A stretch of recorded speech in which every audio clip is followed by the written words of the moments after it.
NTN 24 con los protagonistas de la noticia. Establecemos contacto telefónico en La Habana, Cuba, con Elizardo Sánchez. Él es el portavoz de la Comisión Cubana de Derechos Humanos y de Reconciliación Nacional.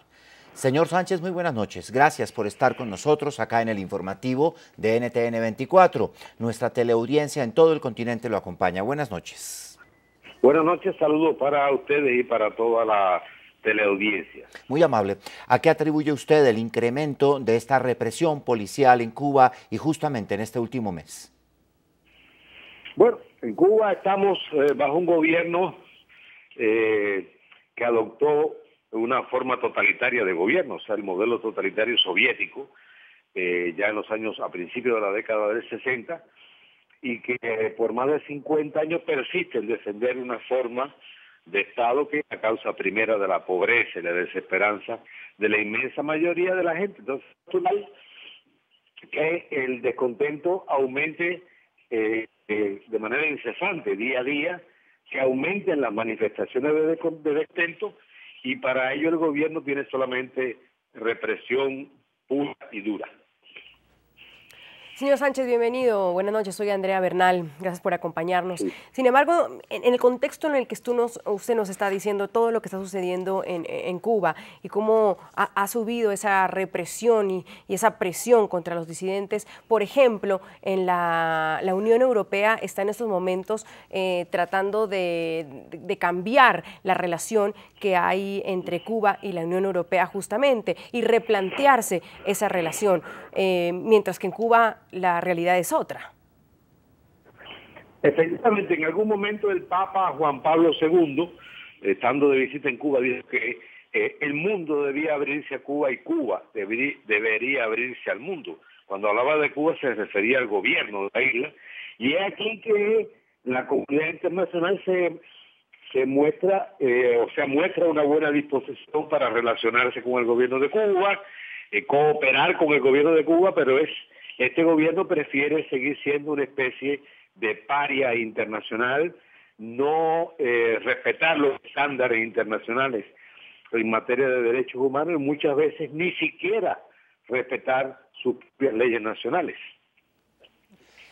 Pero hay muchas gentes que se preguntan cómo es posible, por ejemplo, que los Estados Unidos estén haciendo más suaves las condiciones del embargo y como respuesta el gobierno cubano endurezca la persecución a la oposición. Bueno, entre otras razones porque al gobierno de Cuba le viene muy bien la política de sanciones económicas unilaterales del gobierno de Washington contra el de Cuba, que a mi juicio en su momento fue un error político, y además por trabajar en una organización de derechos humanos no podemos aplaudir sanciones económicas unilaterales contra ningún país y mucho menos contra el nuestro. El caso es que este tema del embargo, al que el gobierno de Cuba ya bloqueó indebidamente, pues se convierte, o ha sido la gran coartada con la cual el régimen trata de justificar su fracaso en todos los órdenes,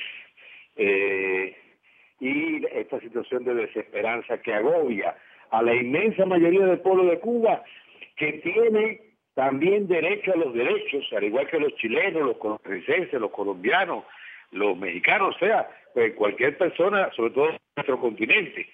Y lamentablemente exhibimos esta situación que es la peor en todas las Américas en materia de derechos civiles, políticos, económicos, sociales y culturales. Y finalmente, ¿qué piensa usted sobre esta reunión, este pedido de negociación por parte de senadores demócratas y republicanos al presidente Barack Obama para que negocie con el gobierno de Raúl Castro en el caso de Alan Gross?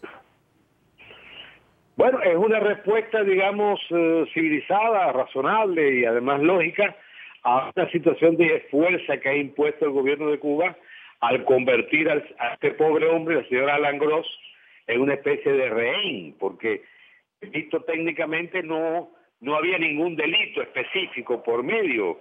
Este hombre vino con una finalidad completamente pacífica, no vino oculto, vino con su identidad bien clara, al tiempo que los 5 militares que tenía el gobierno de Cuba infiltrados en Estados Unidos, pues usaron identidades falsas estaban haciendo una labor clara de espionaje en ese país, lo cual es inaceptable. Y ahora resulta que el gobierno de Cuba quiere salirse con la suya, luego de inventarse un rehén, pues proponerlo como carta de cambio acá por estos 5 militares que están encarcelados en Estados Unidos.